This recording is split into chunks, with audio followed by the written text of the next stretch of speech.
हर रोज एक नई कहानी देखने के लिए चैनल को सब्सक्राइब करें और बेल आइकन दबाना ना भूलें। सुप्रिया शाम के 4 बजे अपने घर से अपनी कार लेकर निकलती है। सुप्रिया के चेहरे के हाव भाव बता रहे थे कि मन में मानो किसी परेशानी ने उसके दिलो दिमाग में घर बना लिया हो, जो कि सुप्रिया को न रात में और न ही दिन में चैन की सांस लेने दे रहे थे। थोड़ी देर बाद सुप्रिया की कार एक रेस्टोरेंट के आगे रुकती है।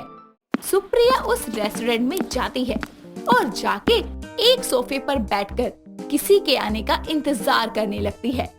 थोड़ी देर इंतजार करने के बाद वहाँ एक निधि नाम की लड़की आती है। निधि को देखकर सुप्रिया मानो खुशी से फूले नहीं समाती और वो निधि से बोलती है, बैठो निधि। थैंक यू, बट आपने मुझे क्यों बुलाया मैम? पहले ये बताओ क्या लोगी? सब ठीक है ना मैम? अरे बाबा सब ठीक है। मैंने बहुत सुना है अपने पति से तुम्हारे बारे में। सुना तो मैंने भी है बहुत मैम कि आप अपने पति से कितना प्यार करते हो। अच्छा ये बताओ तुम्हें मेरे पति कैसे लगते हैं? मतलब? देखो जो भी मन दिमाग में हो साफ साफ बोल देना। और हाँ, एक सिंपल सा सवाल पूछा है, मेरे पति तुम्हें कैसे लगते हैं? सर तो बहुत अच्छे हैं। मेरे पति को मॉर्निंग में क्या पीना पसंद है? सर को ग्रीन टी पसंद है। मेरे पति का फेवरेट कलर क्या है? सर का फेवरेट कलर है ब्लैक। मेरे पति को खाने में सबसे ज्यादा क्या पसंद है? सर को खाने में चिकन पसंद है और हाँ, उन्हें मीठा तो बिल्कुल भी पसंद नहीं है। अब जो मैं बोलूँगी उसे ध्यान से सुनना। जी बोलिए। क्या तुम मेरे पति से शादी करोगी? क्या मेरी सौतन बनना चाहोगी? क्या? विहान की पहली पत्नी थी जिया, जिसकी एक कार एक्सीडेंट में मौत हो जाती है। जिसके कुछ समय बाद विहान घर वालों के कहने पर सुप्रिया नाम की लड़की से शादी कर लेता है। सुप्रिया विहान से अपनी जान से भी ज्यादा प्यार करती थी और घर परिवार को एक प्यार के धागे से बांध कर चलती थी। ऐसे ही एक दिन सुप्रिया विहान को जगाते हुए बोलती है, विहान उठ जाओ ना, कब तक सोते रहोगे तुम? अरे बस 5 मिनट और सोने दो ना। नहीं, आप अभी उठो क्योंकि मैं आपका 5 मिनट जानती हूँ कितना होता है। अरे बाबा रुको ना, बस 2 मिनट। हाँ विहान उठ जाओ जल्दी, मैं जब तक आपकी ग्रीन टी लेकर आती हूँ। हाँ जाओ लेकर आओ, जब तक मैं उठ जाऊंगा। ठीक है उठ जाना। इतना बोलकर सुप्रिया विहान के लिए ग्रीन टी लेने चली जाती है और 5 मिनट बाद उसकी ग्रीन टी लेकर आती है तो वो देखती है कि विहान फिर से सो गया है और वो गुस्से में उसे जगाती हुई बोलती है, विहान ये क्या है, आप अभी तक सो रहे हैं? अच्छा बाबा उठ तो गया, लो जल्दी से नीचे आ जाओ, मुझे और भी काम है, समझे ना? हाँ हाँ आता हूँ। थोड़ी देर बाद विहान नीचे तैयार होकर आता है और खाने की टेबल पर बैठ जाता है। सुप्रिया नाश्ता लेकर आती है और उससे बोलती है, लो जल्दी से फिनिश करो नाश्ता। हाँ बाबा कर रहा हूँ, कितना गुस्सा करती हो मुझ पर। इतने में विहान के फोन पर उसकी सेक्रेटरी निधि का कॉल आता है। विहान उससे बातें करता है और कॉल को रख देता है। ये देखकर सुप्रिया बोलती है, किसका फोन था? अरे निधि का, मेरी सेक्रेटरी है। अरे क्या बताऊँ इस लड़की के बारे में तुम्हें, इतना ख्याल रखती है मेरा, टाइम से सारी चीजें पूरी करके रखती है। मुझे क्या पसंद है क्या नहीं सबका ख्याल रखती है। हाँ हाँ, मैं तो रखती नहीं तुम्हारा ख्याल। अरे ऐसी बात नहीं है पागल, तुम तो मेरी जान हो, समझी? हाँ हाँ वो तो दिख रहा है, कैसे निधि के गुणगान कर रहे हो। अरे वो है ही ऐसी, जब तुम उससे मिलोगी ना तो तुम भी यही कहोगी क्या लड़की है। मुझे नहीं मिलना आपकी उस, क्या नाम है उसका? निधि। हाँ हाँ निधि। सुप्रिया अपने पति से बात कर ही रही होती है कि इसी बीच उसके सर में तेज से दर्द होने लगता है और तभी विहान उससे बोलता है, क्या हुआ सुप्रिया? पता नहीं, कुछ दिनों से सर में बहुत दर्द होने लगा है। अरे तो मुझे बताया क्यों नहीं, चलो अभी डॉक्टर के पास। अरे नहीं रहने दो। मुझे कुछ नहीं सुनना, इतने दिनों से सर में दर्द हो रहा है और तुम मुझे बताना भी जरूरी नहीं समझती। चलो अभी मेरे साथ। विहान सुप्रिया को डॉक्टर के पास लेके जाता है, जहाँ वो सुप्रिया के कुछ टेस्ट करते हैं और दवा देकर भेज देते हैं। ऐसे ही रात को विहान सुप्रिया को दवा देते हुए बोलता है, ये लो दवा, और हाँ कल तैयार रहना, तुम्हारी रिपोर्ट्स आनी है कल। अच्छा ठीक है बाबा, नॉर्मल सा सर दर्द है, आप तो इतना परेशान हो रहे हो। हाँ हाँ तुम मुझे मत बताओ। अगले दिन विहान सुप्रिया को हॉस्पिटल लेके जाता है, जहाँ डॉक्टर उसकी रिपोर्ट्स देखकर बताते हैं, सुप्रिया जी आप जरा बाहर जाइए, हमें विहान जी से कुछ बात करनी है। मेरे सामने बात करिए ना, मैं इनकी पत्नी हूँ। वो बात ठीक है आपकी, मगर कुछ बात करनी है, आप जाइए बाहर। 1 मिनट बाहर जाओ ना सुप्रिया। इतना बोलकर सुप्रिया बाहर चली जाती है और डॉक्टर विहान से बोलते हैं, विहान, आपकी वाइफ को इतनी बड़ी प्रॉब्लम हो गई है धीरे धीरे, आपने उनका ध्यान क्यों नहीं रखा? मतलब डॉक्टर? मैं ये कहना चाहता हूँ कि आपकी पत्नी को ब्रेन ट्यूमर है और हमें इनका ऑपरेशन करना होगा, और हाँ, इस ऑपरेशन में इनकी जान भी जा सकती है। क्या? नहीं डॉक्टर, ऐसा मत कहिए। अब बहुत देर हो चुकी है, सुप्रिया जी का बचना मुश्किल है। प्लीज डॉक्टर, कैसे भी बचा लीजिए सुप्रिया को। जी हम पूरी कोशिश करेंगे। विहान सुप्रिया को लेकर घर जाता है। सुप्रिया उससे बहुत पूछने की कोशिश करती है, मगर विहान उसे कुछ नहीं बताता। ऐसे ही एक दिन विहान अपनी माँ से कॉल पर बातें कर रहा था, जिसमें वो अपनी माँ से सुप्रिया के ब्रेन ट्यूमर के बारे में बात करता है और उसकी ये सारी बातें सुप्रिया सुन लेती है और विहान से बोलती है, विहान, जिसका जैसे जाना लिखा होगा वो वैसे ही जाएगा, तो इसमें उदास होने की कोई जरूरत नहीं है पागल। तुम्हारी जगह अगर मैं होता तो? आज तो बोल दिया विहान, मगर फिर दोबारा ये शब्द अपने मुंह पर कभी मत लाना। बस मुझे भी बहुत दर्द हो रहा है ये सब सुनकर। मेरी एक लास्ट विश पूरी कर दो। Last wish? क्या? तुम्हें दूसरी शादी करनी होगी। पागल हो क्या? तुम्हें मेरी कसम, मैं जिससे कहूँगी तुम्हें उसी से शादी करनी होगी। तुम पागल मत बनो, समझी? अगर तुमने मेरी आंखों के सामने शादी नहीं की ना, तो मैं ब्रेन ट्यूमर से बाद में मरूंगी, उससे पहले खुद को खत्म कर दूंगी। और जब तक तुम शादी नहीं करोगे ना, तब तक मैं अपना कोई इलाज नहीं करवाने वाली। सुप्रिया जबरदस्ती अपनी बात मनवा लेती है। मुझे ब्रेन ट्यूमर है और मेरा बच पाना मुश्किल है, इसलिए तुम मेरे विहान का सहारा बन जाओ। निधि विहान को मन ही मन में प्यार करती थी और सुप्रिया उसको अपनी सारी मेडिकल रिपोर्ट्स दिखाती है, जिसके बाद निधि विहान से शादी के लिए मान जाती है। और हफ्ते बाद निधि और विहान सुप्रिया के कहने पर शादी कर लेते हैं।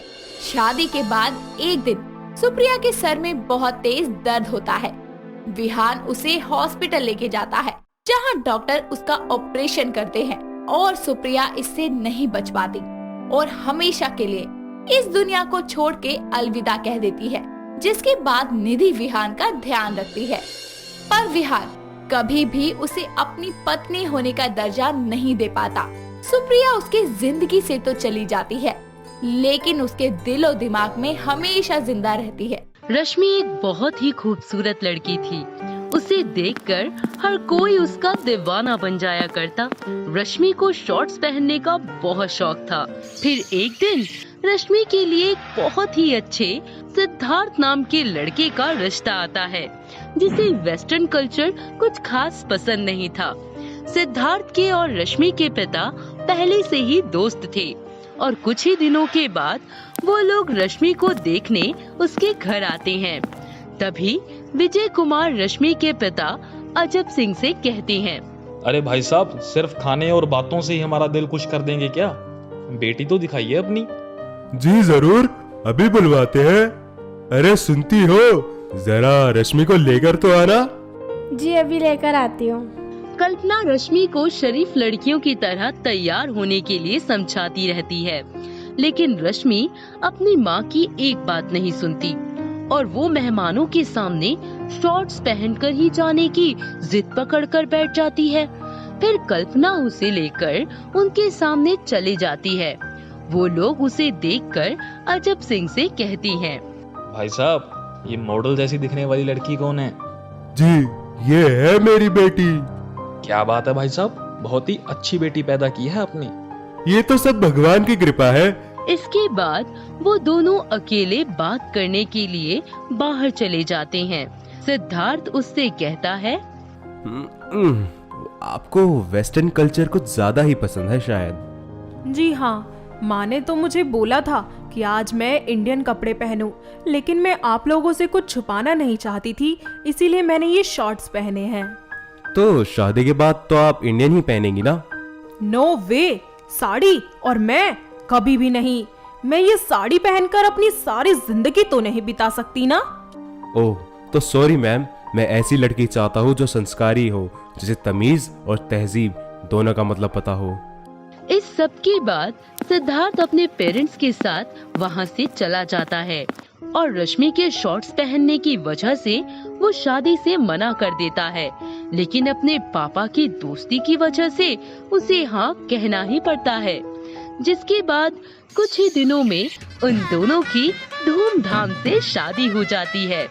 रश्मि अपने ससुराल में सबका बहुत अच्छे से ख्याल रखती है और कभी कभी अपने पति की खुशी के लिए साड़ी और ट्रेडिशनल कपड़े भी पहन लेती है, लेकिन उन सबको अब उसके शॉर्ट्स पहनने की आदत से दिक्कत होने लगती है, क्योंकि उसकी सास पूजा पुराने ख्याल की महिला थी। इसीलिए वो रश्मि से भी यही उम्मीद रखती थी कि वो भी पुराने रीति रिवाजों को और पहनावे को माने। ऐसे ही एक दिन सपना अपनी सहेली के घर पूजा में जाती है।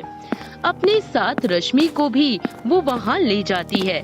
रश्मि वहाँ भी शॉर्ट्स पहनकर चली जाती है।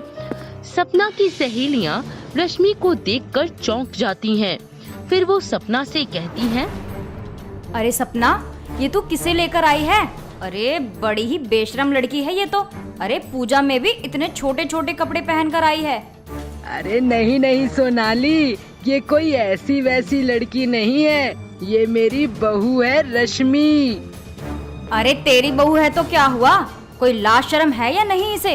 अरे संस्कार नाम की तो कोई चीज ही नहीं है इसके अंदर।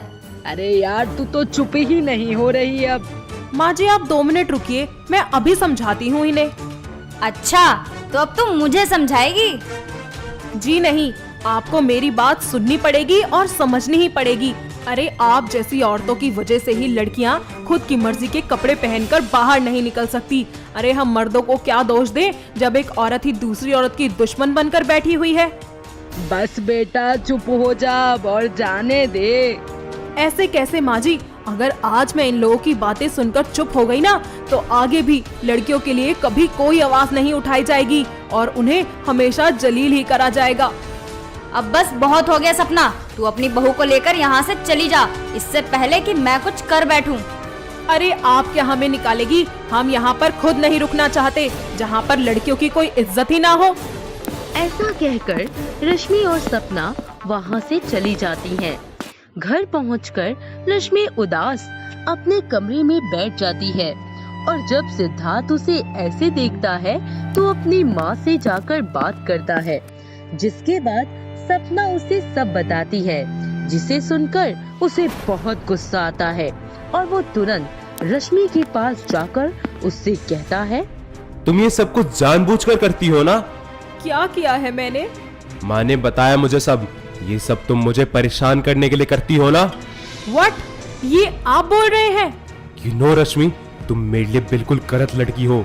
मैंने कभी नहीं सोचा था कि मेरी लाइफ में तुमको पता है प्रॉब्लम क्या है, कि तुम्हें पता ही नहीं कि तहजीब और शर्म और हया क्या होती है, और तुम जानना भी नहीं चाहती। ये है असली वजह। अगर आपको मुझसे इतनी ही प्रॉब्लम है, अगर मैं आपको इतनी ही गलत लगती हूँ, तो आपने मुझसे शादी ही क्यों की? और मैं गलत हूँ ही क्यों? अपने कपड़ों की वजह से? और आपको क्या लगता है कि एक लड़की अगर शॉर्ट्स पहन ले, मिनी स्कर्ट्स पहन ले, तो उसकी तहजीब और उसके कल्चर को खतरा हो जाता है? क्या इतना ज्यादा छोटा है हमारा कल्चर सिद्धार्थ जी? और वैसे भी मैंने शॉर्ट्स पहने हैं, इस बात पर मैं बिल्कुल भी शर्मिंदा नहीं हूँ। और अगर इस वजह से आपको ऑकवर्ड फील होता है तो उसके लिए आई एम रियली सॉरी। और शादी के बाद से आज तक जब भी आपने मुझे इंडियन कपड़ों में देखना चाहा, मैंने आपके लिए साड़ी पहनी, सूट पहने। क्या आपने मेरे लिए कभी कुछ किया है? और आप तो बिना सोचे समझे कुछ भी बोले जा रहे हैं। एक बात आप भी समझ लीजिए, ये मेरे कपड़े हैं, मेरा कैरेक्टर नहीं।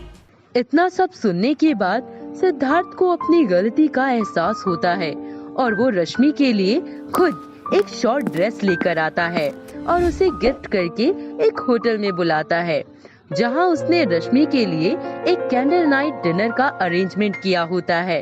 ये सब देखकर रश्मि को बहुत अच्छा लगता है। इतना ही नहीं, वो लोग डिनर करके होटल रूम में जाते हैं, जहां वो दोनों एक दूसरे को गले लगाते हैं। ऐसे ही कुछ दिन बीत जाते हैं। रश्मि अपनी सास के साथ शॉर्ट्स पहनकर शॉपिंग करने जाती है।